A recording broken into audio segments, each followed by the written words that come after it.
Tom Brady made his return to Gillette Stadium, this time as a member of the Tampa Bay Buccaneers. And it'll probably be the last time Tom Brady actually plays against the New England Patriots, unless he plays 4 more years when the Patriots come to Tampa. But it probably will be the last time he plays in Foxborough, Massachusetts, unless he plays 8 more years, which, judging by the trajectory of Tom Brady's career, is all too possible. But of course, the debate and the storyline around anything Tom Brady is, was it Brady or was it Belichick that was more responsible for the Patriot dynasties? And yes, I said dynasties plural, because there were 10 years separating the last championship of the first 3-year run and the first championship of the back 3.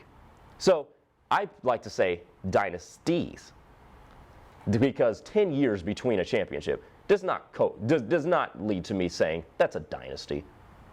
Just a little nugget of thought there. But here's the thing. Don't kid yourself that this was all Tom Brady. Yes, the New England Patriots have not been the same since Tom Brady left.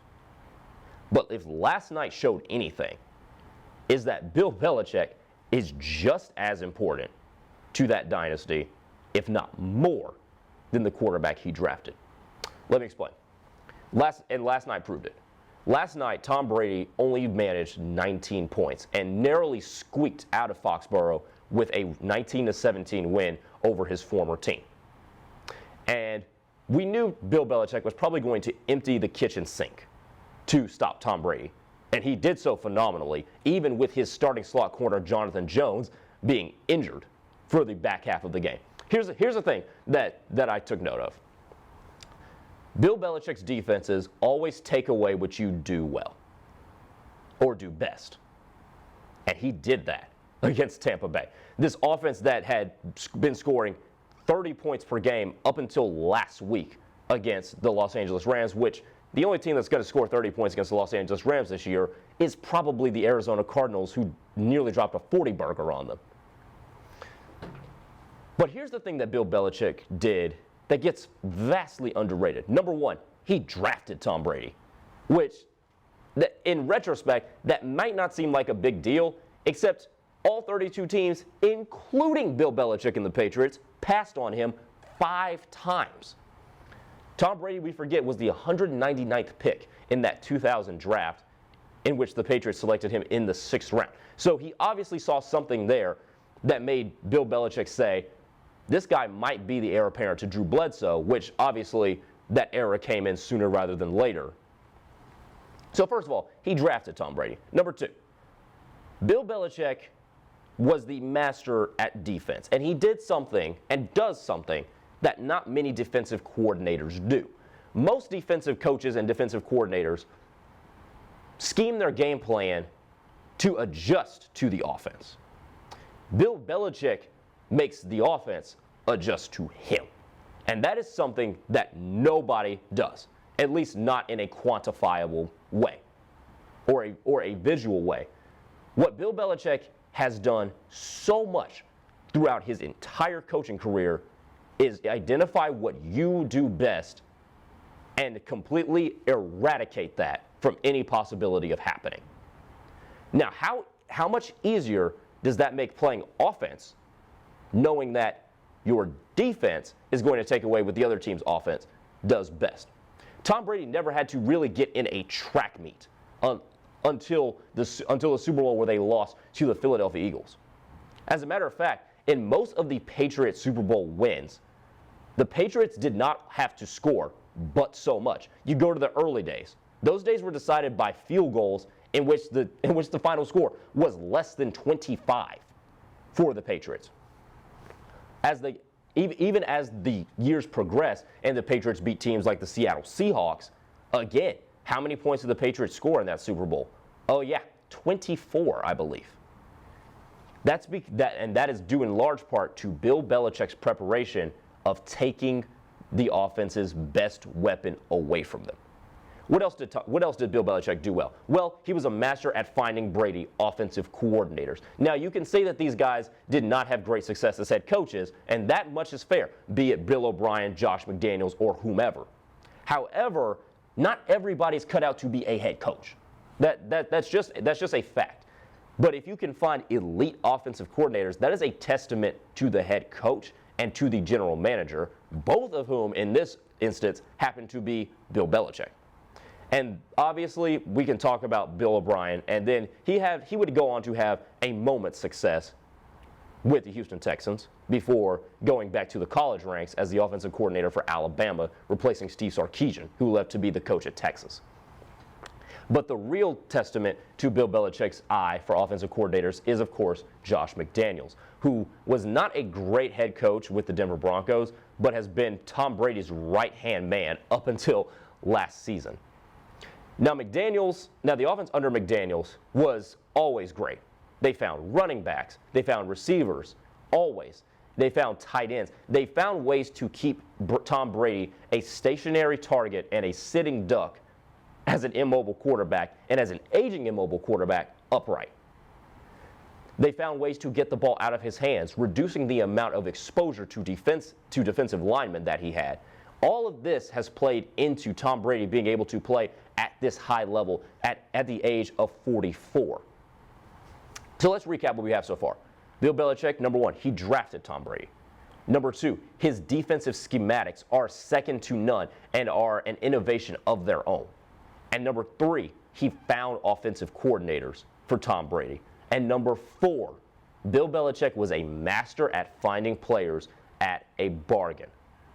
And now, what does this mean? See, in a hard salary cap league where you often have to rob Peter to pay Paul, if you can find a bunch of high-level players at bargains, that sets your team up for immense success because you can get more high-level players.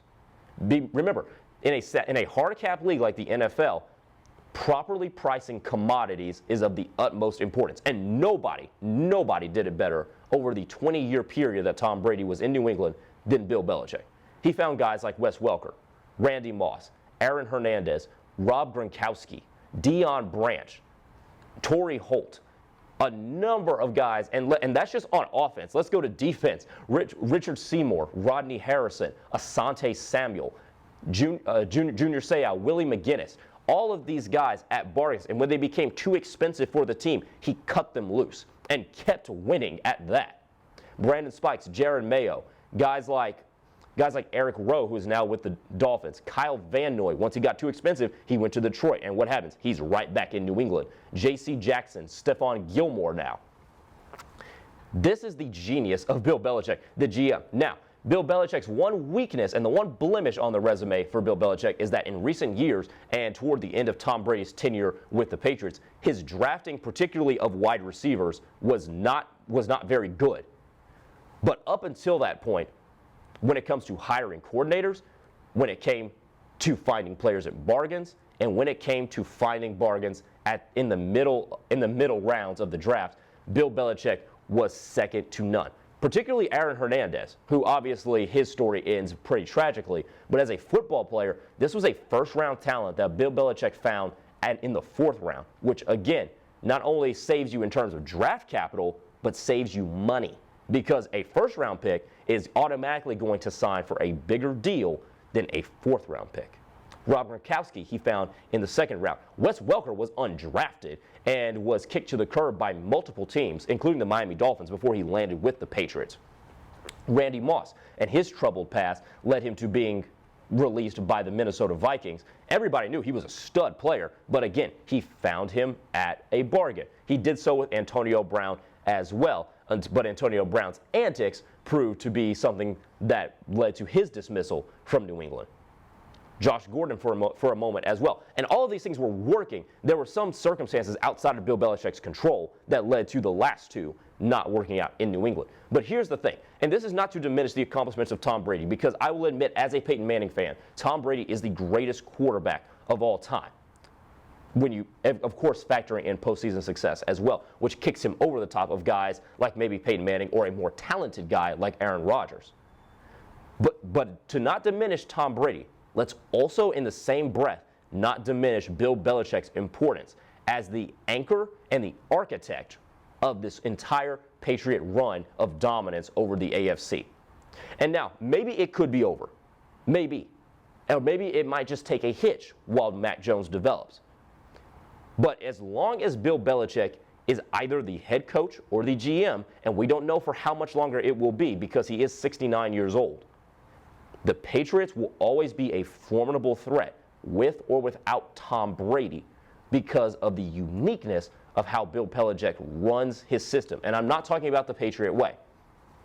I'm talking about finding players at bargains, hitting on coordinators, which is importance is very understated in the NFL today.